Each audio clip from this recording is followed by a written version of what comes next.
Members allegedly planned and controlled the sex performances, which he called freak-offs, and he often electronically recorded them. The freak-offs sometimes lasted days at a time, involved multiple commercial sex workers. This video is going to get taken down because of our controversial stories we're about to tell you. Hollywood's bad boy for life has now become a bad boy in real life. Yes, you know who I'm talking about. It's none other than P. Diddy. His scandalous life has made him in headlines on every news channel, but was someone else pulling the strings for him? Let's check it out. From wild parties shrouded in secrecy to charges of corrosion, trafficking, and a offender pattern of behavior, Diddy is accused of wielding his power in profoundly troubling ways. But this story doesn't end here. The question is, with how many others is he implicated? And through how many layers of secrecy is the astonishing case of corrosive and even alleged to have been protected? Let's open up the curtains to P. Diddy's world and peer into ourselves. Really, who is in charge? Of course, Diddy is synonymous with a luxury lifestyle. Mansions in Beverly Hills, private jets for jet setting, designer suits that cost more in a year than a rent of an average person pays annually, and so on. The parties of Diddy and legendary Hollywood have been of epic proportions themselves. Once the paragon of exclusivity, his notorious white parties in the Hamptons, some of the most feted and celebrated within the music, film, and fashion industries, all of whom could line up to enjoy rivers of champagne, rooms full of A-listers such as Jay-Z, Travis Scott, Mary J. Blige, Chris Brown, etc. But beneath the opulent veneer, recent allegations suggest that these parties weren't just innocent gatherings of the rich and famous. According to multiple lawsuits, these events took a darker turn once the cameras were off, and the guests who weren't in the know had left. We're talking about allegations of coercion, non-consensual acts, and situations that sound more like nightmares than parties.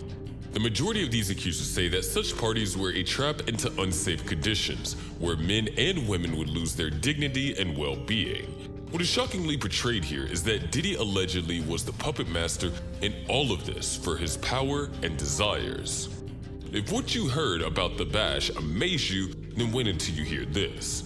Diddy is presently involved in an unbelievable number of lawsuits, at least 24 according to latest counts, and that doesn't count any fly-by-night claims either. They range from harassment claims to serious physical and psychological injury cases. Every case was somehow an add-on to the story. The sequence of events being described, if true, does a lot towards building up a scary trend. Take the case of Diddy's ex, Cassie. One suit alone caused shockwaves through the entertainment world, as Cassie spilled years' worth of alleged manipulation, physical abuse, and coercion. She testified that Diddy controlled every aspect of her life, secluded her, and made her go through traumatic situations under the cloak of love and mentoring. And she is not alone. Accusers, many of them anonymous, for fear of being targeted, have come forward and spoken to the press about how they were drawn into his orbit under promises of fame and connections, and got caught in a picture far from glamorous. Each case is nothing more than another brushstroke in a portrait of the man who used his money and influence not to build himself up, but to keep others subordinate. Diddy has been able to wiggle free for so long, but the surfing wave of lawsuits makes good indication that there may be much more than what we've read on magazine covers. Then again, let's talk about the infamous freak-offs, which were said to be more than parties. It was reported that this was one whole different beast altogether, structured and organized to give the complete sense of no rules fullness. As cited, people state numerous accounts that invitees were assured of a night that would be fun and exclusive, but were given situations that were far from ordinary. Drugs, booze, and a party culture that quickly turned nasty. These freak-offs were apparently where Diddy and his closest confidants exerted a disturbing amount of control over their guests. Imagine attending what you thought was a routine glamorous celebrity party, only to find that the doors are literally locked metaphorically.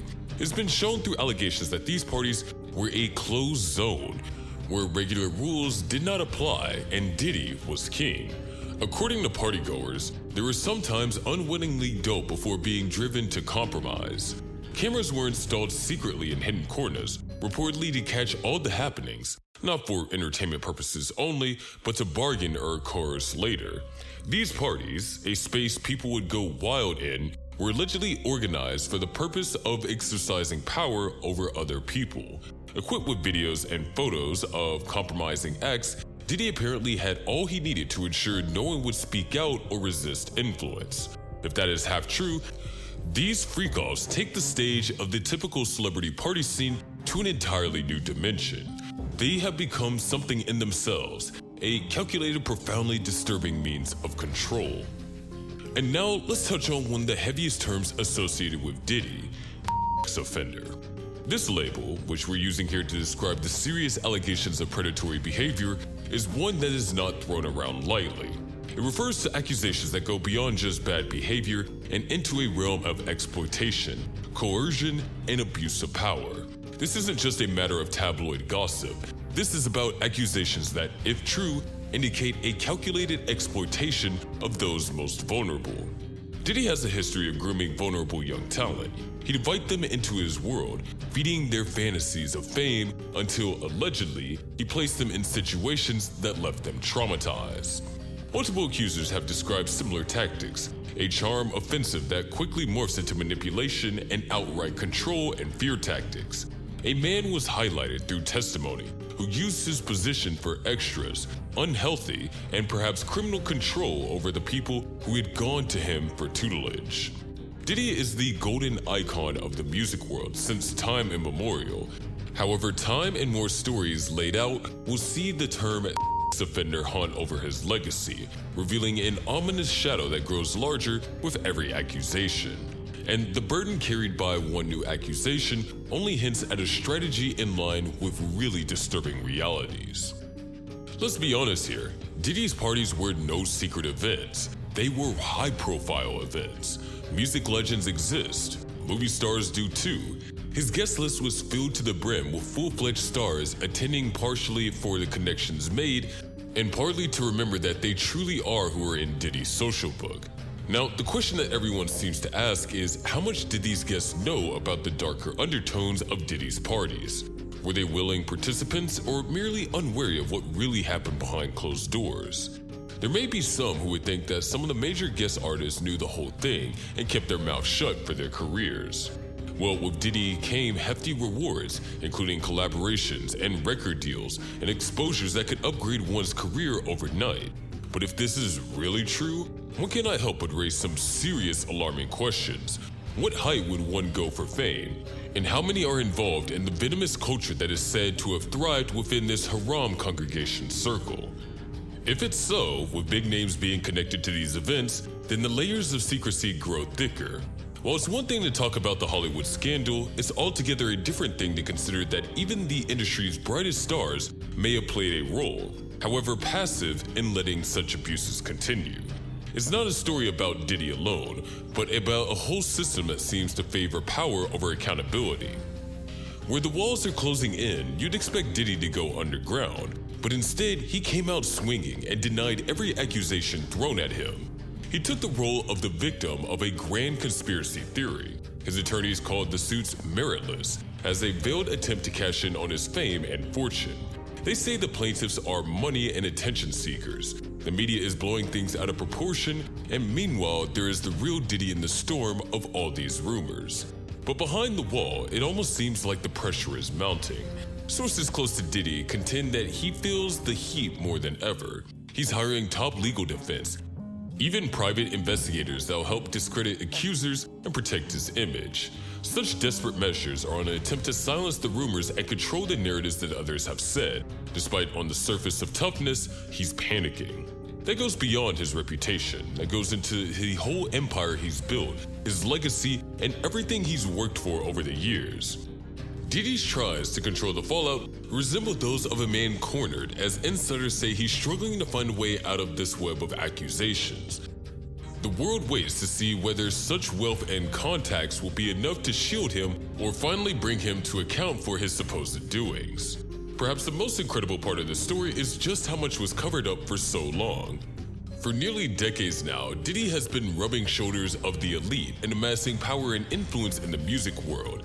He's now turning his brand around into resilience, success, and breaking all barriers. Now it is claimed that he, according to them, succeeded not because he worked for it and had the talent, but because he manipulated and kept secrets, being ruthless to control people around him.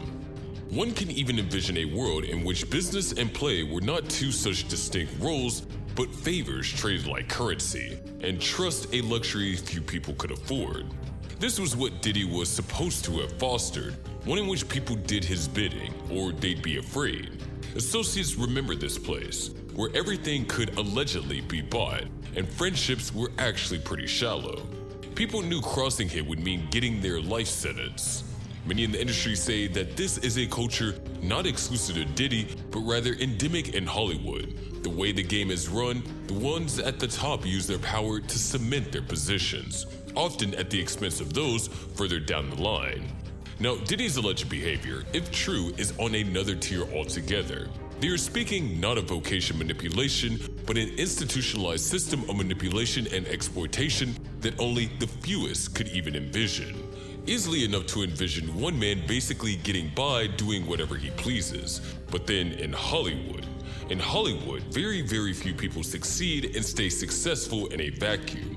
The way Diddy traveled down to power and the abuses allegedly along the way depended on a network of people who were willing to look away. This is less as one man's problem at this point than it is the culture of silence that spreads across an entire industry. But when this sort of accusation emerges, people scurry around the alleged perpetrator and create distance. The reality, however, is that without Diddy's enablers, his influence wouldn't have been given free rein. From bodyguards to executives, whole ecosystems allowed stars like Diddy to stay on top. They planned the party, managed their spin doctors in the media, and cover up all the destructive mudslinging. So it is ultimately Diddy who has become the poster child for this scandal, but he can hardly be far from the only one who is partially at fault. In many ways, the attacks on Diddy reflect the darker undertone of Hollywood. Many tales of exploitation come into the entertainment industry where people play to their advantage based on power, and the system usually decides by giving utmost preference to profits over ethics. Indeed, Diddy's saga is one example of a much larger issue, speaking to the lengths that some will go for control and status. Hollywood has been that land of dream for years, where at least for a long time the gulf between personal and professional life was all but blurred, with people ready to do just about anything for fame and fortune. But allegations like these create an indelible reality, a world in which talking money speaks louder and morality takes a back seat. And it is indeed quite vulnerable too. Without proper protection, Diddy's case will mark a point in history wherein the same industry comes out with heavy blows on its mirror and questions every system that allows people like Diddy to run amok. From mountains of lawsuits to courtroom hawkers and all manners of public scrutiny, the question lingers: will Diddy finally face some consequences for his alleged misdeeds? Or like so many other once powerful figures before him, will he also find a way to sidestep the accountability? Today, Diddy's lawyers were pulling out all the stops, claiming the allegations are a money grab, dismissing them as opportunism. But in a world that separates social movements from the more reaching giants, it only becomes increasingly impossible for even the most powerful to have any hiding place. The #MeToo movement served as a sudden game changer, enabling victims to speak out and compelling public action against uncomfortable truths about power and abuse. Diddy may have been able to defeat some storms up until now. This one seems a little different though, a far deeper, darker, and more complex issue that he may soon discover familiar controls cease to function. So the scandal does carry lessons or two about the power being a double-edged sword, almost untouchable. Diddy's empire stands here before the world as yet another stark reminder that no matter how mighty they may be, none are above reproach. The world waits while the judiciary decides his fate. Meanwhile, that one celebrated icon of hip-hop stands fast in the center of a story that might redefine his legacy forever.